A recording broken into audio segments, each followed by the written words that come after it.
¿En dónde estamos? Un programa por la libre información, nuestra república y la democracia. Idea y producción de Organización Libertas. www.libertas.uy. Mira, tengo acá una especie de mensaje que yo le envío a amigos. Viste, no me gusta, viste, Maxi, ¿qué querés que diga? Amigos. No, eso, amigos, amigas, no. Es muy vasquista. Mira, tengo acá este mensaje que dice, tenemos que luchar contra estos demonios. Entonces pongo el sticker de los demonios violetas, ¿viste? Feminismo radical, comunismo vestido violeta. Con un sistema político de gobierno que camina a ciegas, frente a un enorme ejército profesional de langostas, que son depredadoras, ¿viste? Que nos van a dejar de este modo, muertos como país. Claro. Entonces, a no ser que como verdaderos compatriotas, luchadores, todos nosotros de nuestra libertad, nos demos un abrazo como sociedad. Así que, atención a este mensaje de este programa de Libertas, en donde estamos a viva voz. Pasalo por todos lados. Estamos en YouTube, mirán dónde estamos, se edita. Estamos en Facebook, en dónde estamos. Estamos en la 30, ahora mismo, www.radionacional.com.uy. También tenés la aplicación La 30. Pasalo por todos lados. Escuchá lo que tenemos que decir acá. Ya está con nosotros el escritor Álvaro Alfonso. ¿Sabés por qué? ¿Sabés por qué Uruguay? Porque muchos uruguayos podemos quedar bajo la letra de este tango sabio y veraz. ¿Sabés cómo se intitula? Olvido. Buscá la letra en el buscador de Google. Buscá la letra del tango Olvido. Porque ese fuelle burocrático del comunismo que abre y cierra nos está tocando, cantando el tango triste del populismo empobrecedor. ¿Cómo te va, Álvaro? Te recibo de esta manera con un libro tuyo que se llama Computadora, la caída de la red clandestina, y la fe es lo que tiene. La fe es lo que tiene. Puede hacer fanáticos, pero cuando la fe se pierde, se vuelve un elemento en contra para la entidad a la que esa fe se profesaba. Y eso se reflejó en la facilidad con que se hizo todo. Se producían dadas vueltas gigantescas por parte de la gente, por las condiciones en ese momento. Además, cuando llegaban al FUSNA, ya se contaba con toda la información sobre ellos, y eso también desmoraliza, porque les hacía ver que habían sido delatados, de costado, del costado, del de arriba, del de abajo, de todos lados. Así trabajan los comunistas. Delatan a sus propios camaradas comunistas porque las jerarquías piramidalmente van desarrollando lo que se llama la terapia o la tarea política de la purga. Esto dice Fleming Gallo, uno de los testimoniadores, protagonistas de esa historia que escribió Álvaro Alfonso. ¿Cómo te va, Álvaro? Gracias por estar con nosotros. No, un buen día a ti y un saludo a los oyentes. Y Fleming Gallo está haciendo referencia Sí, precisamente a mm, esa comando de inteligencia que se pudo ir construyendo en el FUSNA con disidentes del Partido Comunista que fueron delatados por distintas vías, colaboraron en esa computadora que fue una organización de, bueno, de investigación, ¿no? De investigación militar, policial, que desmanteló una red clandestina del Partido Comunista. En aquel entonces, estamos hablando de 1978, por ahí, ¿no? sí. Eh, Fines del 77 y a partir del 78, pero no solo fueron miembros del Partido Comunista, sino también del MLN, que se fueron sumando después, ¿no? Si bien empezaron dos miembros del Partido Comunista, después se fueron sumando del MLN, del Mm. Partido Comunista Revolucionario y también de los GAO. Claro, Es decir, esto no, para hacer la precisión histórica que en eso Álvaro es muy, muy completo y muy detallista, ¿no? Para mí, que no soy tan detallista, son mm, todos comunistas, es lo mismo, son todos lo mismo. sí. Ujú. Son todos, viste, como, Quiero, como decía aquel, son todos narcos. Bueno, están los narcoestados que van creando ahora, Foro de San Pablo, llamarle Unidad Popular, Partido por la Victoria del Pueblo, qué sé yo, son todos comunistas, son todos comunistas. sí. Bueno, en un momento en que se ensucia, se ataca la moral de las personas, se los quiere defenestrar y le inventan, si se quiere, un poco de historias que ya pasaron, que ya claudicaron. Quiero leer antes, brevemente, una nota del jueves 25 de mayo del año 2000 del general Sereñi, donde Sereñi rechazó que el ejército debía pedir perdón por sus errores durante la dictadura y observando que tampoco era necesario que si la Universidad de la República había pedido perdón por alguna cosa, que la justicia que habilitó los despropósitos y esa burda mentira que ejerció durante la época de la dictadura pida perdón, que el Parlamento hubiera pedido perdón porque omisión permitió primero un gobierno autoritario y después por esa propia manera de ser, permitió la emergencia de las Fuerzas Armadas que fueron las que ocuparon un espacio político más tarde. En realidad lo que voy a leer en un momento en que estamos en plena campaña electoral y a los quienes pueden llegar a la presidencia de la República la coalición o el Frente Amplio, estamos en una etapa que, como decía el doctor Gonzalo Aguirre, no los visita ninguna idea. Pero esto que quiero reflejar es un poco lo que está ocurriendo y también que intentan que ocurra con este libro. Sereñi dijo, reportaje de Semana de Búsqueda, jueves 25 de mayo del 2000. Todos tenemos que pensar y aprender lo que son los derechos humanos, que son de todos los seres humanos, los que piensan como nosotros y los que no piensan como nosotros. Los derechos humanos son intrínsecos a la persona y no a la manera de pensar de la persona. Digo esto porque particularmente en la izquierda de nuestro país, el tema de los derechos humanos, la captación de los derechos humanos es de reciente data. Y esto, entre otras razones, no es porque sí, es porque el pensamiento de la izquierda, y atención lo que dice acá, estuvo muy fuertemente impregnado de una orden doctrinario que subordinaba el individuo a la idea, y en su traslación subordinaba al individuo al Estado e incluso al partido. Claro.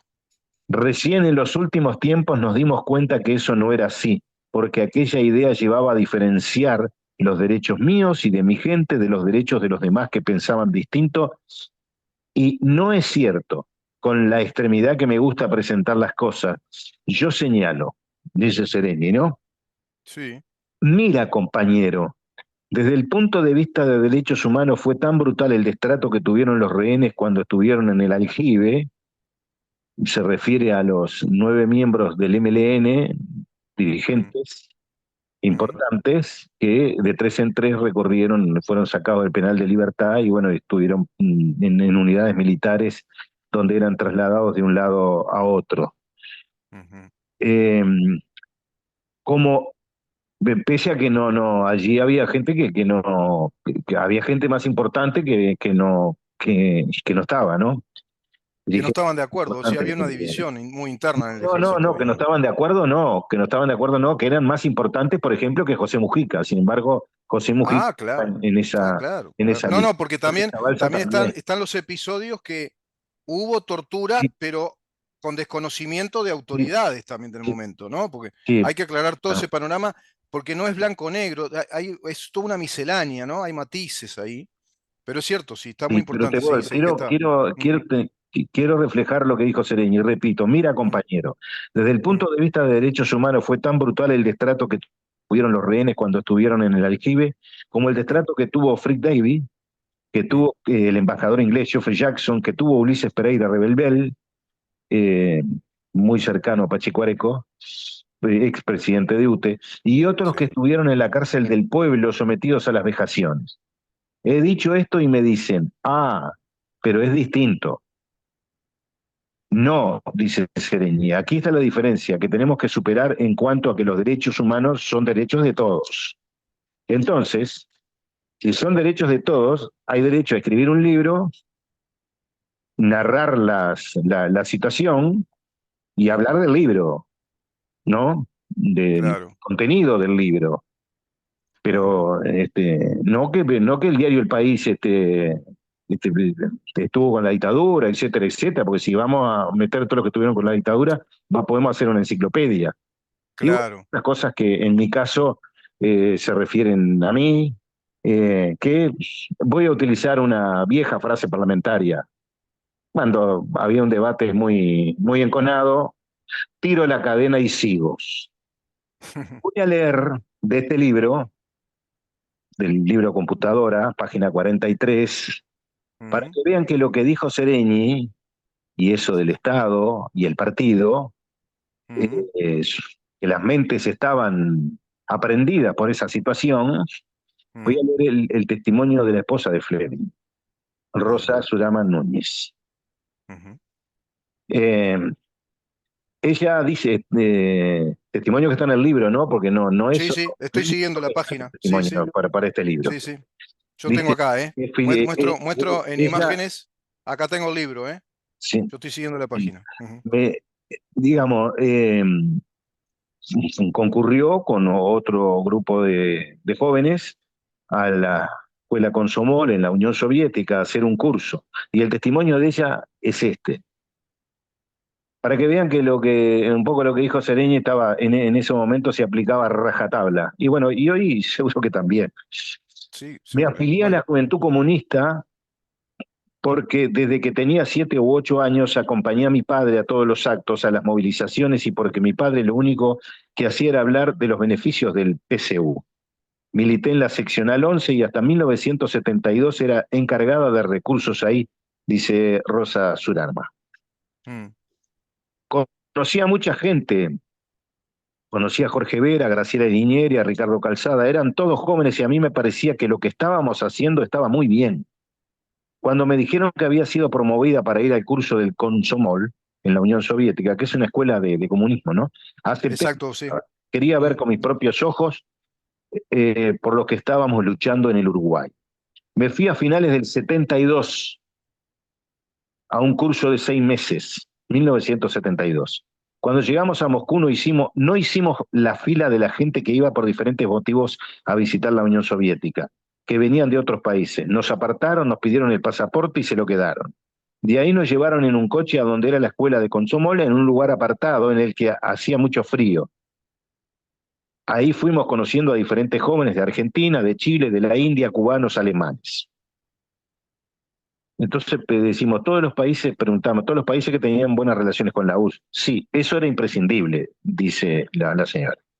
Fuimos a ujú, hacer el curso sobre marxismo-leninismo de 3 o 4 horas diarias, que más bien era escuchar y hacer alguna pregunta que a veces no contestaban y otras no. Salíamos muy poco de esa escuela y cuando lo hicimos siempre íbamos con el traductor porque ninguno de nosotros hablaba ruso. En esos cursos yo me sentía mal porque no estaba entendiendo lo que ya sabía del marxismo-leninismo. Algo en mí no aceptaba lo que me estaban diciendo. En determinado momento, más o menos a la mitad del curso, Ronda Arizmendi, mm. el dirigente histórico del Partido Comunista en el Uruguay, fue a dar una charla sobre Lenin, la revolución y América Latina.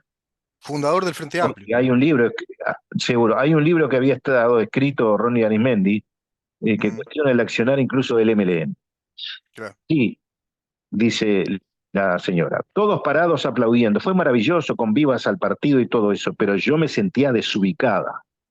Cuando Arismendi terminó de dar la charla, me llamó y junto con otros compañeros fuimos a una oficina y me dijo que le habían informado que yo no estaba asimilando y aprendiendo bien el curso y que eso estaba muy mal, que yo tenía que hacer mi mejor esfuerzo porque era mi premio que yo había conseguido y no lo estaba aprovechando. Su tono fue muy amenazante y ahí en ese momento al señor Arismendi le hice la cruz. Un Claro. día nos dijeron que íbamos a ir a conocer el mausoleo de Lenin, siempre con el traductor. Cuando íbamos caminando por la Plaza Roja, yo llevaba puesto unos pantalones vaqueros, y de pronto una persona se me acerca y me empieza a agarrar el vaquero y a hablarme en ruso. Tuve que pedirle ayuda al traductor. Por favor, me dice qué me está diciendo. Y el traductor le dijo que te lo quiere comprar, que en cuánto se lo vendes, me dijo. Me sonreí y respondí, no lo puedo vender porque es lo que tengo. Después que la persona se fue, le dije al traductor, ¿por qué me está pidiendo el vaquero? Y me contestó, es porque acá no se vende. Ese fue otro motivo que me hizo sentir desencantada de la maravillosa patria socialista. Otras de las veces que salimos, caminamos por un puente, vimos a un hombre sentado con un cartel colgado del cuello. Le pregunté al traductor qué decía el cartel y el cartel decía, soy alcohólico. Me pareció una falta de respeto enorme y así muchas cosas más que me fueron mostrando que la solidaridad que se pregonaba realmente no existía. Le preguntamos si pudo tener relación con representantes de otros países. La señora Rosa contesta, sí, pero muy escasa. Yo me trataba con los socialistas de Chile, que me parecían buena gente, pero me llamaron al orden. Yo no tenía que hablar tanto con los socialistas chilenos. Supongo que para que no me sacaran del comunismo y me dijeran que tenía que tratar con mis compañeros uruguayos y con los argentinos, con los cuales no me llevaba nada bien. Pero no porque fueran argentinos, sino por la soberbia que tenían. Entonces acabé aislada de todos. Y agrega, poco antes de que terminara el curso, fuimos a visitar Leningrado. Fuimos en tren y el viaje duró muchísimas horas. En Leningrado estuvimos como una semana, pero fue muy poco lo que conocí, porque me empecé a sentir mal. Ya teníamos que volver a Moscú y a mí me empezaron unas puntadas tremendas y le dije a la traductora que me sentía mal. Ella me dijo, bueno, vamos a hacer que te revisen a ver es lo que pasa, qué es lo que pasa. Me revisaron y dijeron que podía ser apendicitis. Me preguntaron si me quería quedar en Leningrado. Yo dije que no, me voy para Moscú donde están mis compañeros. Ese viaje, dice Rosa, fue tremendo para mí, porque era un tren muy antiguo y cada vez que saltaba un poquito yo sentía que mi barriga se abría. Fueron horas y horas de viaje en esas condiciones. Cuando llegamos a la escuela llamaron a una ambulancia y me llevaron a un hospital. Las condiciones en el hospital eran horribles, horribles. Gente en los pasillos, el trato de enfermeras y doctores era fatal. Después de revisarme me dijeron que me iban a operar. Me operaron con anestesia local. Lo que sentí en esa operación no fue ni cerca lo sufrido en los partos de mis dos hijas. La operación prácticamente me la hicieron con el vientre apenas adormecido, así que sentí que me arrancaban las vísceras. Lo único que hice durante el tiempo que duró la operación fue putear a los médicos y en determinado momento me desmayé. En ese hospital estuve 3 días en pleno invierno moscovita, en un banco, en un pasillo. Después de eso me llevaron otra vez a la escuela y a los pocos días empecé a sentir que mi barriga hervía. Fue una infección tan grande que me tuvieron que internar, pero no lo hicieron en un hospital, sino en la misma escuela, en unas salitas por si alguien se sentía mal y ahí estuve como 10 días por la infección que me agarré en el hospital, 10 días hasta que me pudieron parar la infección y dejar de salirme pus. El traductor me dijo, casi te mueres. Eso era lo que yo sentía en ese momento, que me podía haber muerto. Con todas esas cosas que estoy contando, mi visión de la URSS no fue negativa, sino lo más horroroso que he vivido en toda mi vida y he pasado muchas cosas, pero eso fue lo peor. Pero esa vivencia a mí me marcó y para mí el comunismo se acabó en la URSS y le estoy contando esto no para hacerme la víctima, sino para que vean lo que era la URSS. Y le decimos, entiendo, usted volvió a Uruguay desilusionada. Y dice Rosa, hablar de mi desilusión es poco. En mi casa me recibieron muy contento porque había llegado, mi familia estaba muy contenta, mi madre me abrazaba. Cuando conté todo lo que había pasado en la URSS, mi madre lo entendió, aunque después a ella también le comieron la cabeza. Mi madre falleció hace muchos años, no viene al caso hablar de ella. Después fui a la seccional 11 y ahí tuve que ir a la central de la UJC, donde me citaron León Lev, Omar Rodríguez y Rubén Abrini. León le llevó la voz cantante y me dijo, Surama, porque es Rosa Surama. Sabemos que no rendiste bien en la URSS, pero como todos los compañeros me vienen de hacer los cursos, tenés que dar una charla en la seccional 11. Yo soy una persona bastante tranquila, pero cuando algo me afecta y decido que no va más, no va más. Y me negué. No me importan las consecuencias. Entonces discutimos fuerte, Lev asegurando que tenía que dar la charla a los compañeros y yo negándome que no iba a dar ninguna charla. Rodríguez y Abrines también me presionaron y me dijeron que si la tenía que dar. Entonces le contesté a los tres que no le iba a dar, que hicieran lo que quisieran, porque no iba a dar la charla basada en mentiras. Fueron a hablar con mi padre para que él me convenciera. Como era su costumbre, se sentó a hablar conmigo, como 2 horas me tuvo sentada y yo le dije que no, que podían venir 40 a tratar de convencerme y que yo no iba a dar la versión de la URSS maravillosa porque era mentirles a mis compañeros y no lo iba a hacer, y no lo hice. Quedé en la Juventud Comunista como que estaba mal de la cabeza. Era lo que comentaban de mí y entonces abandoné la militancia. A los 2 o 3 meses tuve hepatitis. Una hepatitis que me tuvo en cama durante 6 meses en los que lo único que podía comer era merengues y jamón. El médico me dijo que esa hepatitis era consecuencia de que en el hospital donde me operaron en la URSS no había la higiene que debe haber en un hospital. Por esa hepatitis tuve consecuencias tremendas porque seguí sufriendo bastante tiempo y totalmente desilusionada en lo que era la URSS y de la Juventud y del Partido Comunista.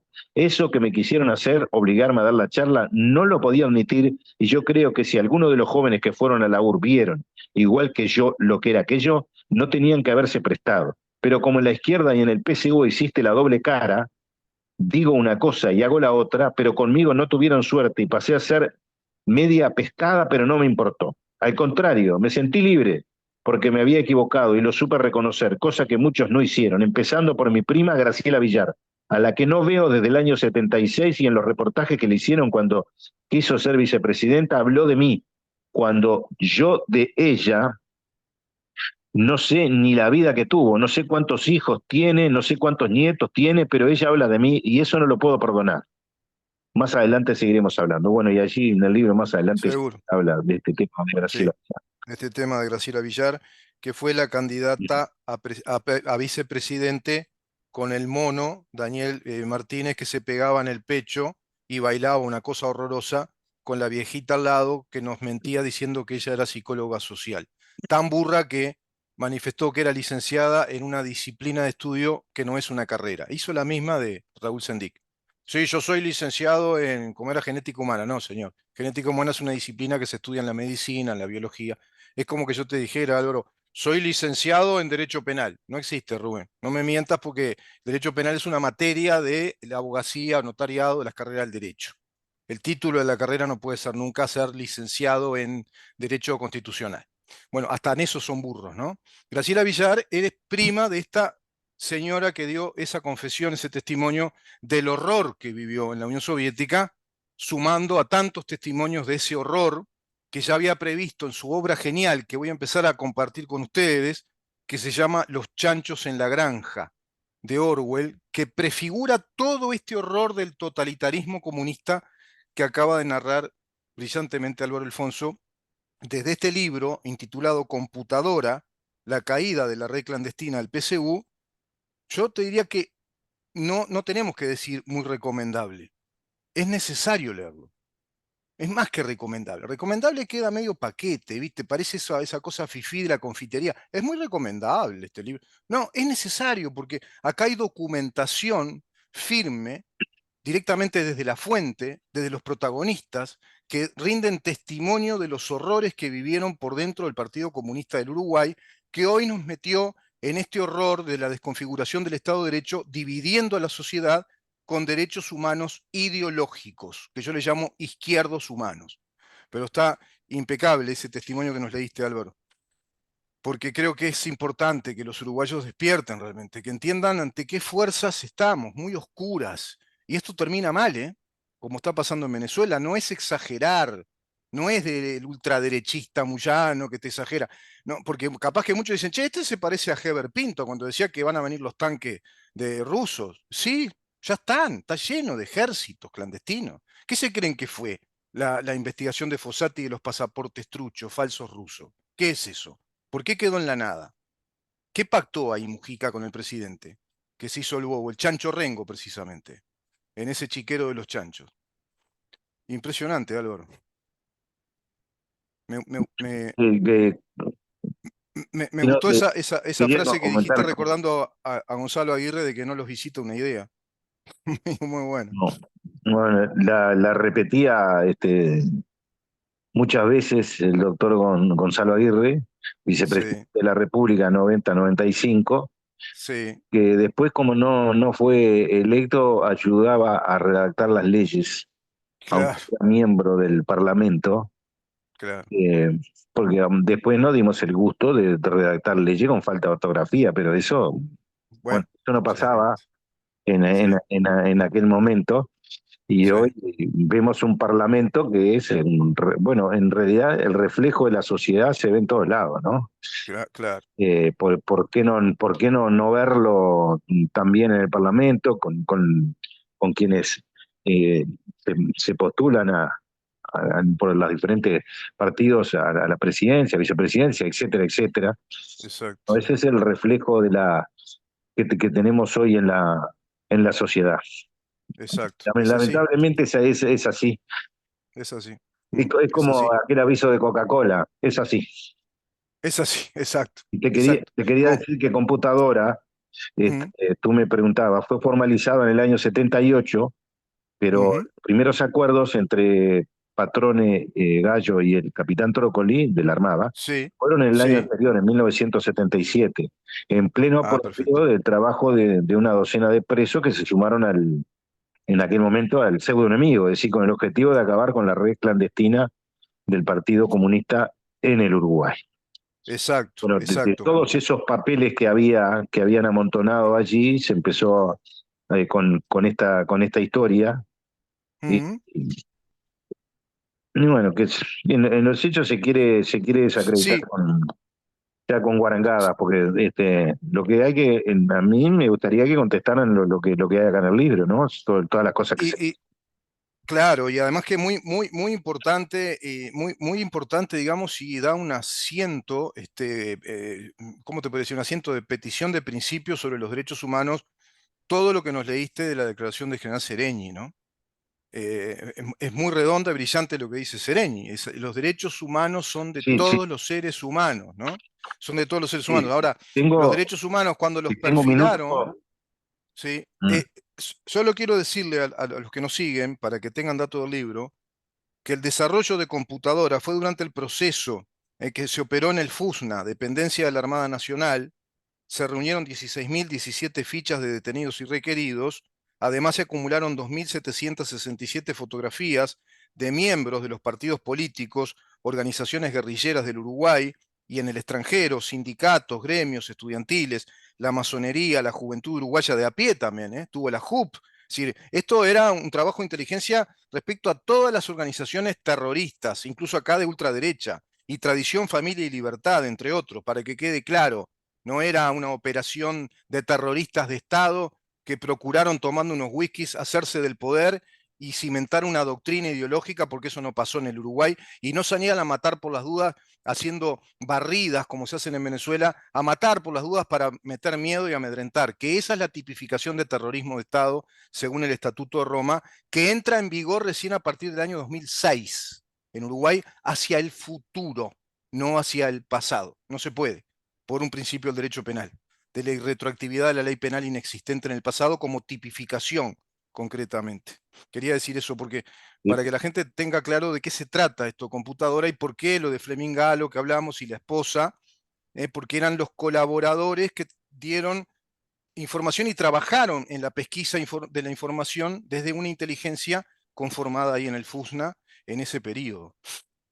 No, no, Rubén, la señora no estuvo allí en No, computadora. la señora no, la señora fue la esposa Mm. de quien colaboró. Sí, Claro, claro, no, no, la no, señora por tuvo eso. problemas, incluso tuvo problemas a raíz de todo eso que ella cuenta, ¿no? Problemas de salud. Mm, sí.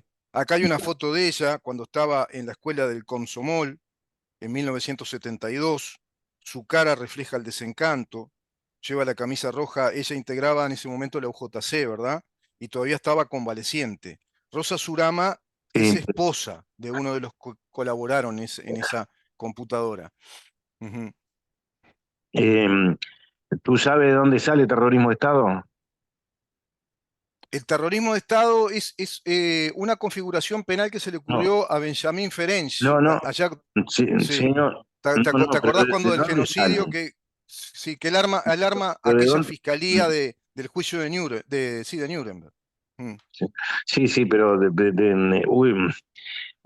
cuándo se edulcoró eso? Tras la caída de la dictadura argentina en 1983, Mm. ahí empiezan dos cosas, que llegan a Uruguay, Sí, como si fuera un sí. teleteatro de Nené Cascallar, como El amor tiene cara de mujer, que presentaba Pons en aquella Ujú. época, ¿no? Mm. Y bueno, como Sí, los teleteatros argentinos que venían desde en esos años para acá, también en el sí, 83 pasó lo mismo. Entonces hubo dos claro, cosas. sí, El invento del terrorismo de Estado por el señor Duval, los mismos que inventaron de los 30.000 desaparecidos en Argentina para que se dijera a nivel se mundial pudiera, que era un genocidio. claro, Eh, y, y lo otro, el tema de los dos demonios, ¿no? claro, claro. Esos Sí, fueron, sí, sí, los dos demonios también vienen de Argentina y acá fue utilizado por la cátedra universitaria, etcétera, etcétera, etcétera. ¿No? seguro, Y seguro, sí, sí, sí. este reportaje de mayo del 2000 del 25 de mayo a Sereñi, cuando dice que el ejército no debe pedir perdón, también dice, ¿a alguien se le ocurrió que la Universidad de la República pueda pedir perdón por Claro, una cosa que haya hecho mal? claro, Y había hecho claro. algo mal, y en ese que hicieron mal fue en la década del 60, y el que intervino Mm, representando al ejército fue el general Sereñi en aquel momento. Y el que claro. hizo la operación allí adentro, en la que intervinieron el juez civil, el juez Mm, militar, el decano, mm, en nombre del ejército o por orden de Sereñi, fue el coronel Volentini. ujú, Y estuvieron y sí, localizaron que había hasta camillas para mm, atender adentro de la universidad. No había salas que tenían camillas como una especie de hospital sí, para sí. atender cuando en aquel momento estaba la ola de las manifestaciones, Y las ocupaciones, claro, en la claro, época claro. en que Jorge Pacheco Areco aplicó las medidas pronta de seguridad. Y Exacto, exacto. hay todo un episodio que Uf. está contado Mm, en una comisión, en aquel momento se llamaba de instrucción pública, la comisión, mm, en la cual mm, se genera un fuerte debate entre el mm, propio Volentini y el mm, entonces senador Enrique Erro. claro. Sí, Y sí, sí. también interviene Álvaro, Michelini en ese debate. ¿te parece tratar este tema con Sí, calma en la próxima ocasión? Porque se nos va el tiempo. Me están diciendo que ya se nos tiene sí, que ir cómo no. el bloque, porque ese episodio es muy importante. Es muy importante, sí, refrescarlo en la memoria. Sí. Te invito para la próxima, ¿te parece, Álvaro? Semana próxima, si es Bueno, posible, o cómo la no. otra, lo coordinamos contigo y Ahí ya está. anoto ese tema, Bueno, cómo no. tratar ese tema. Te agradezco un montón, Álvaro. Que pases muy bien y bueno, estamos en No, contacto por por favor. siempre. Álvaro Alfonso conversando con nosotros, un enorme investigador, histórico, periodista de investigación, que nos está dejando una narrativa histórica de verdad, de verdad. Vamos a una pausa y continuamos. Buscamos, preguntamos, estudiamos, investigamos y publicamos para saber en dónde estamos. Idea y producción de Organización Libertas, www.libertas.uy. Conduce Rubén Muyaro.